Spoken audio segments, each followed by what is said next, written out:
So I've been looking at YouTube video tutorials. The thing about them is they're kind of complex, and there's so many things they explain. Of course, I understand how these artists are working with the sort of proportions, the correct ones, and really the information is quite helpful. But let's simplify with something that I found the simplest, I guess, when it comes to explaining it to a novice. Here, I'm borrowing Betty Edwards' drawing on the right side of the brain, and particularly, I have her workbook on this page. She is explaining how to draw self-portrait quarter view. So it's going to be at an angle. When you try to draw portraits, the easiest would be probably front facing. But when it's 1/4 or a quarter view,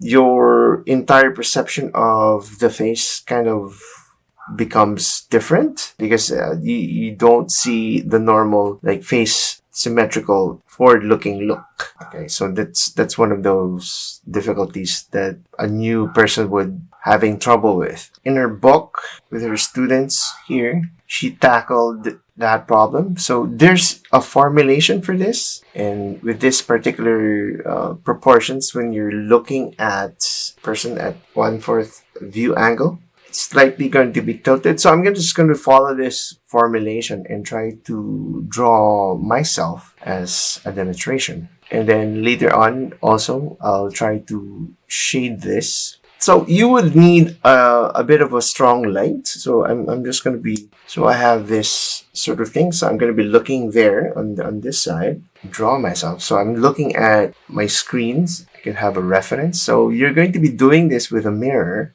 and we'll just analyze this with the red mark. Some things to keep note. So it's going to be with a triangle, an equilateral triangle, meaning the distance of this is equal to the distance of this vertical as opposed to side. So the head is going to be tilted slightly, and then the measurement of the eyes is going to be key. So this is the eye, and then it's going to be still one eye apart from the other eye. Things to notice later on is that the nose, okay, but then if we take a look first at this proportion from the ear level to the upper mouth level, it's going to be the same. So this is going to be, say, 1. And this line on the bottom part of this triangle, it's going to be the same thing. Here, this dimension, I'll call it B, is the same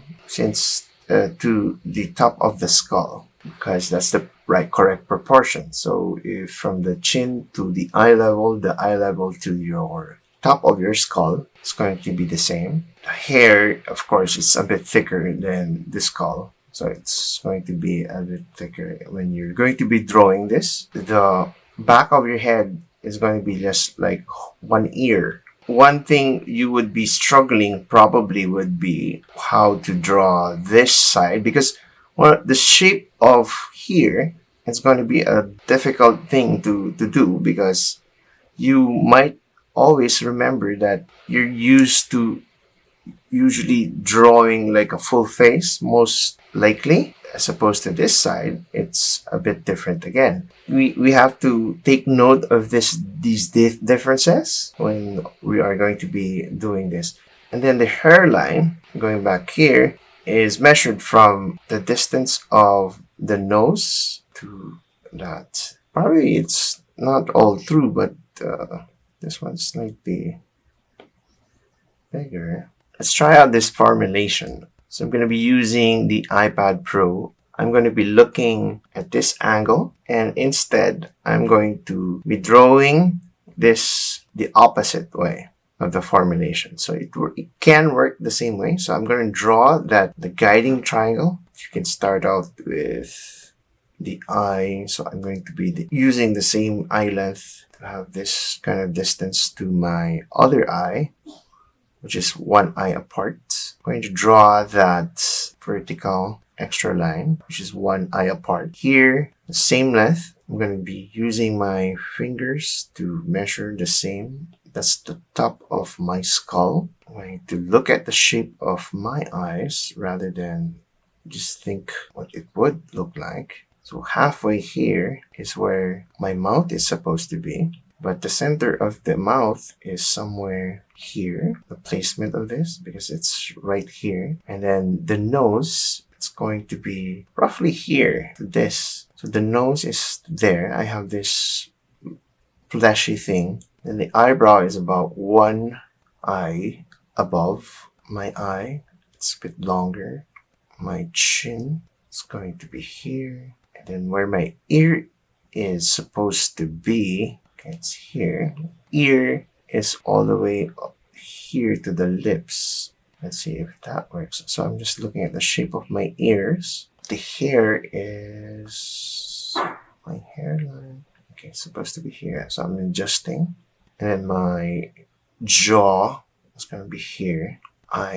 Shape of the mouth is going to be right there. Shape. So I'm following the shape of what I see. My skull. And then the neck.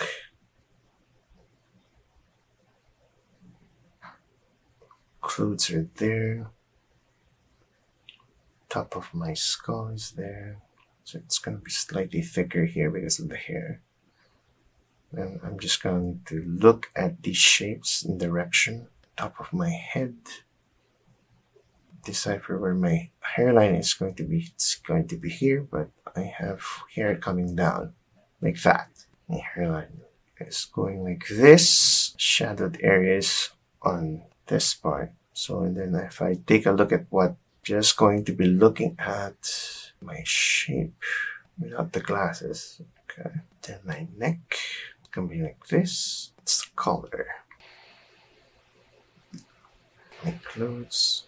Here's that. And now I can start shading. Let's try to put in a value bar. Let's try to divide this into 4 equal parts. Okay, so the darkest dark is going to be here. So I'm using a 6B pencil. And then the lightest you can shade would be something like here. So the values between these two. So something, the next it would be something darker. And then a medium dark would be there. So this is one way of knowing if you're on using the correct values. So the lightest being that. So I'm going to, there's a 5th value, which is the whiteness of the paper. So you're going to be using the whiteness of the paper still. So now that I have done the outline of my self-portrait, I'm going to turn off one of the lights here. You can see shading better. Place the light a bit more. So I have this dramatic shadowing. So I've turned off a few of the lights here. So I can probably safely shade this part already. Starting here.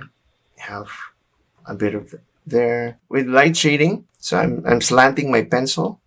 I have this broad area. Don't be tempted to entirely try to shade off your hair as dark, but just start it with slowly. Can shade this, get this volume going, but don't overdo it. So you start out from the lightest first. It's going to contrast there.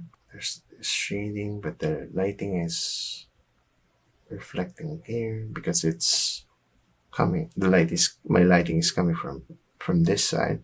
Then we start to shade the clothes. The neck is a bit more round, so there's a bit of shadow there. So this formulation is working out as you can see. So all I did was follow the formulation of the proportions that was set out here on what you can see on the left side.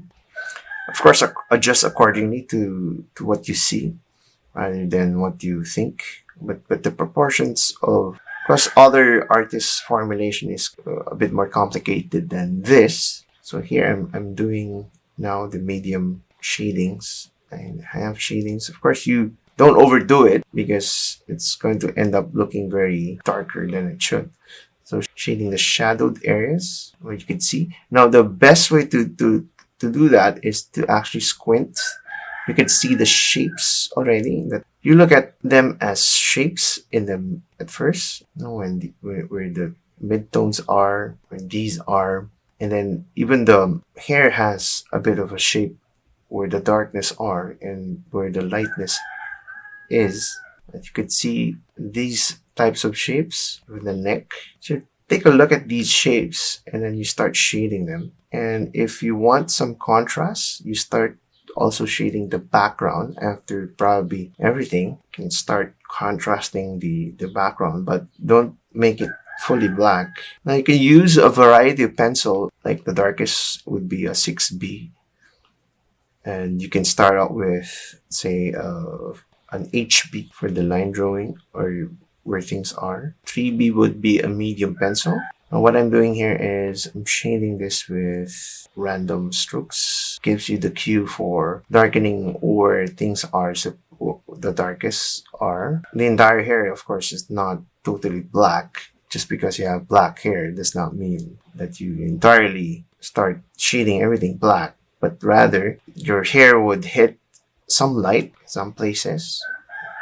And then once you kind of do all of this darkness here, really gives you the contrast that you need in order for you to darken certain areas that you see fit. The dark part on your face is the last part that you implement, not from the beginning. Here, I'm starting out with a darker area, the shape of my face. Show the shape of my hair here on this part. So going back, it's important for us to keep this formulation here, the triangle, so that you have your ears as far apart as should. The height of your skull is determined from the same height of the triangle going here. That determines your skull. Another parallel line is supposed to be there. This is one eye apart, and before forming the next eye. And this becomes your placement for where the middle of your lips is. Of course, everything else is how you would shape it. I mean, what you would see.